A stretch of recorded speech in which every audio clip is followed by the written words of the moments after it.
passando ali, aquela mulher pensou o seguinte: se eu apenas tocar na orla do manto do meu Senhor, eu serei curado. E quando a multidão espremia Jesus de lá para cá, daqui para lá, aquela mulher se aproximou e tocou na orla do Senhor. E o Senhor disse: quem me tocou?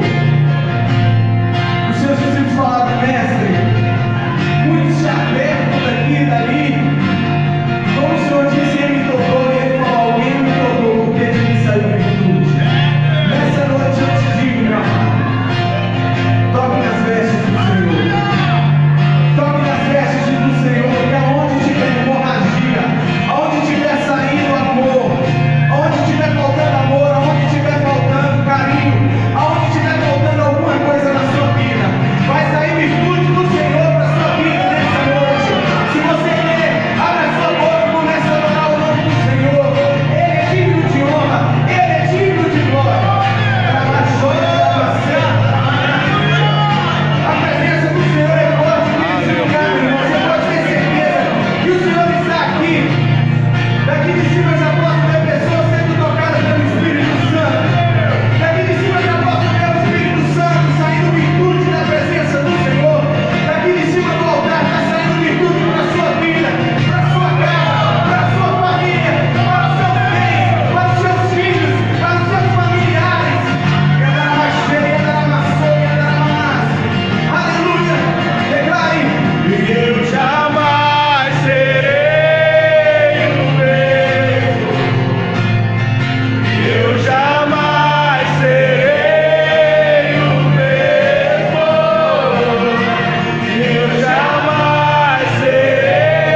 o mesmo.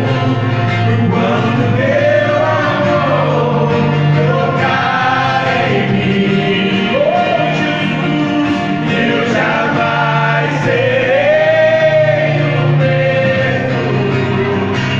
Eu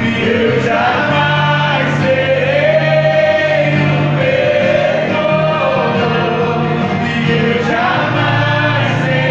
serei o mesmo. Eu jamais serei o mesmo. Toca a mim, toca a Vocês dois, casal abençoado, um homem ao máximo, uma mulher que Deus te abençoe em nome de Jesus. Muito obrigado. Queria cumprimentar a todos com a santa paz do Senhor, amém? Vamos abrir nossa Bíblia para a gente já meditar no texto aqui rapidinho. Logo em seguida nós já vamos fazer uma reflexão rápida também sobre o curso. É Isaías 65, versículo 22 ao 24. Isaías 65, 22 a 24.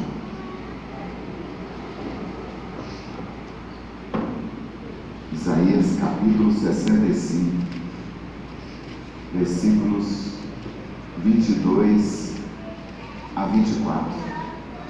Olha o que diz a palavra do Senhor. Isaías 65, penúltimo capítulo de Isaías. Os últimos versículos do penúltimo capítulo de Isaías. Isaías 65, versículo 22 a 24.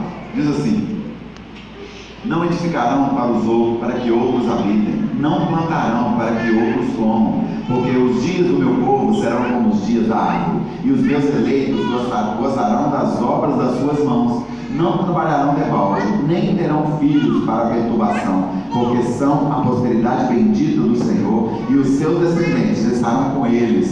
E será que antes que clamem, eu responderei, antes que eles ainda estando eles ainda falando, eu os ouvirei. Vamos orar. Deus querido, Pai de amor, fala conosco, nos mostra a tua perfeita vontade, seja conosco em nome de Jesus. Amém. Queridos, pode sentar, fique à vontade. Queria refletir rapidamente nesse texto aqui, falando sobre algo que Deus falou para o povo de Israel.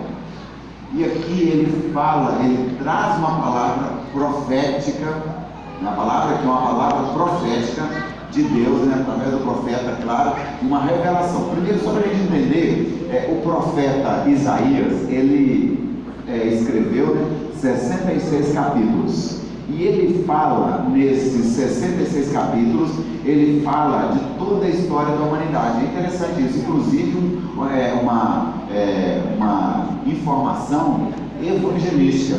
E a palavra de Deus também, ela tem 66 livros. E os 66 livros contam a história da humanidade. Olha, a Bíblia toda tem 66 livros para contar a história da humanidade. E Isaías fala em 66 capítulos, ele fala também algo profético para a vida da gente, inclusive evangelístico, falando muito sobre a vida de Jesus Cristo.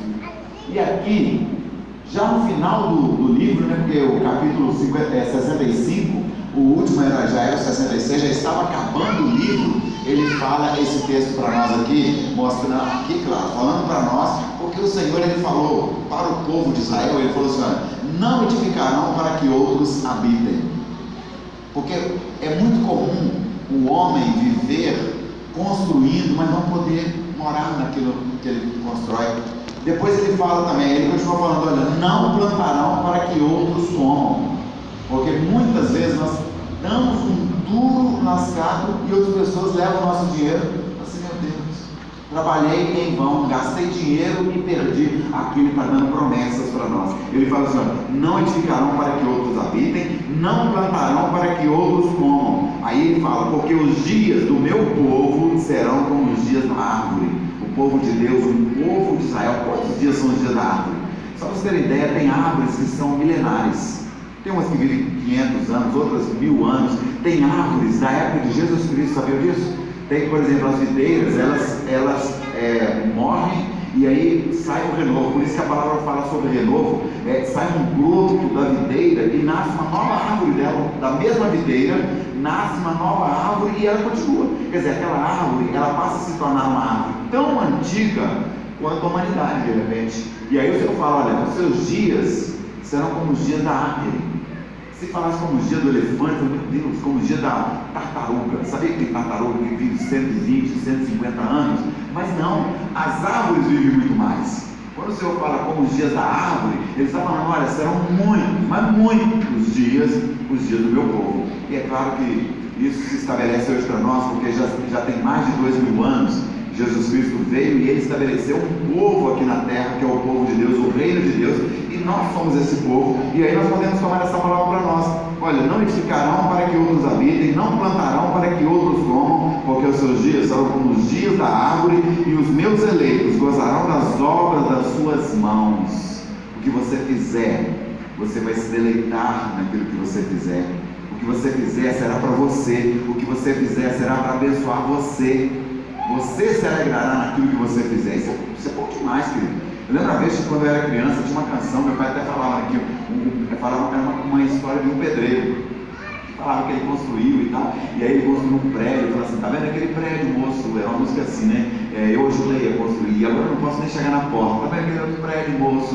E aí ele vai cantando assim, e aí depois ele fala assim: olha, e esse prédio, aí ele fala da igreja, esse é o único prédio que eu posso entrar. A história, ele conta a história desse jeito, né? Mas é uma história triste, trágica demais, falando daquilo que ele estava fazendo, mas ele não podia usufruir. Mas aqui o Senhor, ele fala o seguinte: olha, aquilo que você fizer, você vai poder se deleitar naquilo que você fizer. Ele diz isso: olha, e os meus eleitos gozarão das obras das suas mãos. No versículo 23 ele fala assim: olha, não trabalharão em vão, não vão trabalhar à toa, não vão ficar perdendo tempo trabalhando. Todo trabalho que você fizer, ele vai dar resultado para você. Não trabalharão em vão, não terão filhos para perturbação. Queridos, isso é tremendo, porque os nossos filhos não foram feitos para escravo.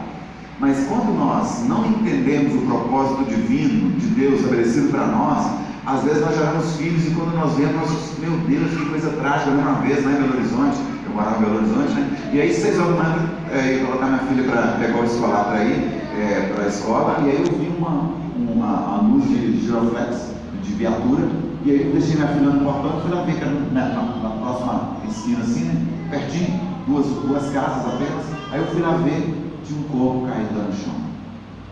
Era um rapaz, foi assassinado, talvez algumas horas antes, ele não viu. E aí depois, aí a menina foi para a escola, eu fiquei lá um pouco lá dentro, que eu conheci o rapaz.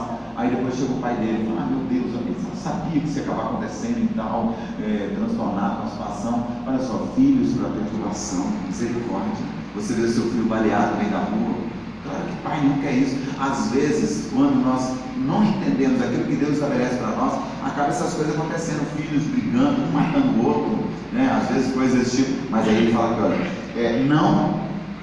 nem terão filhos para a perturbação, porque são a posteridade bendita do Senhor, os seus descendentes estarão com eles. Outra coisa interessante também, e por fim ele fecha, dizendo assim, ó, versículo 24, ele fala assim, olha, e será que antes que clamem, eu responderei. Nós vemos isso no homem ao máximo, sobre nós clamarmos e Deus nos ouvir, ou talvez clamarmos e Deus não nos ouvir. E por que Deus não nos ouve? Tem uma das lições que fala sobre isso, sobre o porquê Deus não ouvir a oração do homem. E ele fecha no versículo, completando o versículo 24, ele fala assim, estando eles ainda falando, eu ouvirei. Então é interessante esse texto aqui, essa palavra é uma palavra profética para nós homens, para a nossa igreja, para as mulheres, para todos nós aqui juntos. É uma palavra que Deus estabeleceu para nós. E por que eu queria falar isso? Essa palavra agora falando para o povo de Deus e nós homens aqui. Porque esse curso, o curso Homem ao Máximo, ele traz uma riqueza de informações bíblicas para nós tremenda. O primeiro capítulo, que na verdade a primeira lição são 2 capítulos, é o capítulo 1 e 2. E o primeiro capítulo fala sobre uma sentença forte.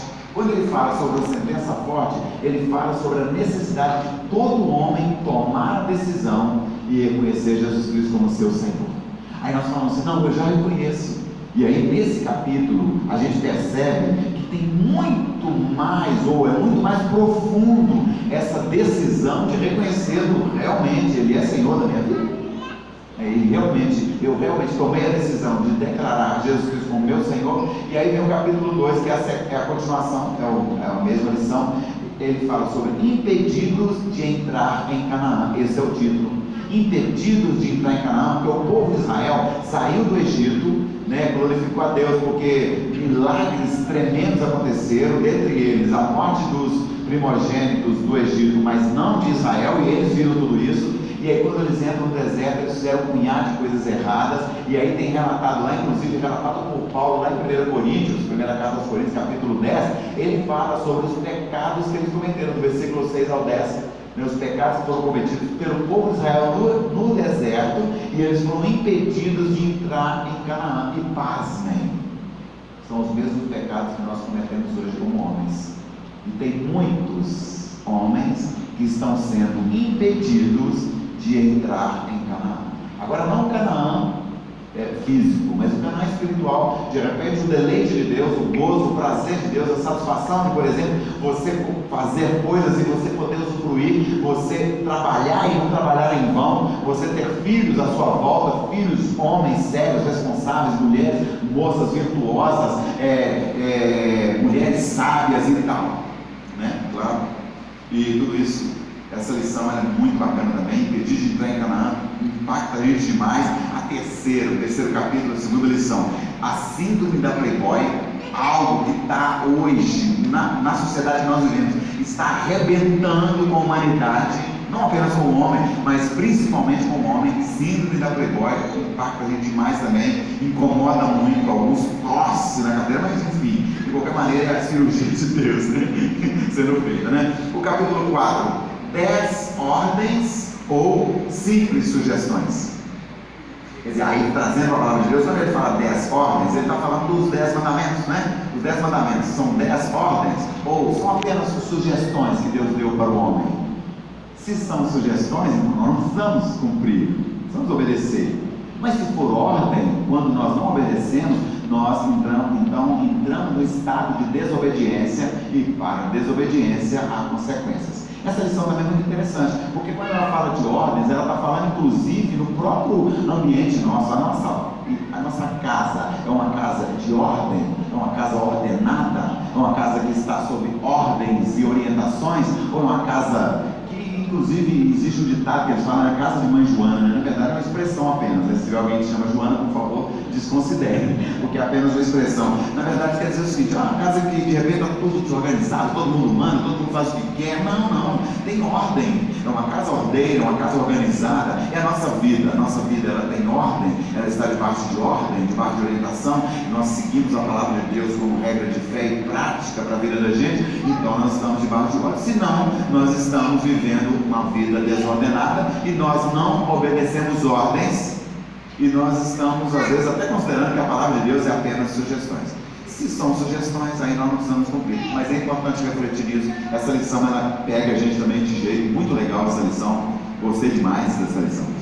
O capítulo 5, que rombo foi aquele na porta, ele fala sobre a educação de filhos e sobre também a orientação de obediência, mais uma vez falando de obediência agora, mas também sobre a educação de filhos no sentido de não provoqueis, né, a ira dos vossos filhos, né? Então algo também para nós como pais, é muito bacana, muito boa essa lição também. O capítulo 6, afetuoso, mas enérgico também, aí falando do amor, do pai demonstrar amor, mas também demonstrar energia. Só amor não funciona, só energia não funciona. Pais rigorosos demais, perderam por um lado. Pais afetuosos demais, sem demonstrar a característica de um pai que exige, que cobra, perde também com isso. Então essa lição ela mostra muito isso, dando equilíbrio agora em relação à educação dos filhos, né?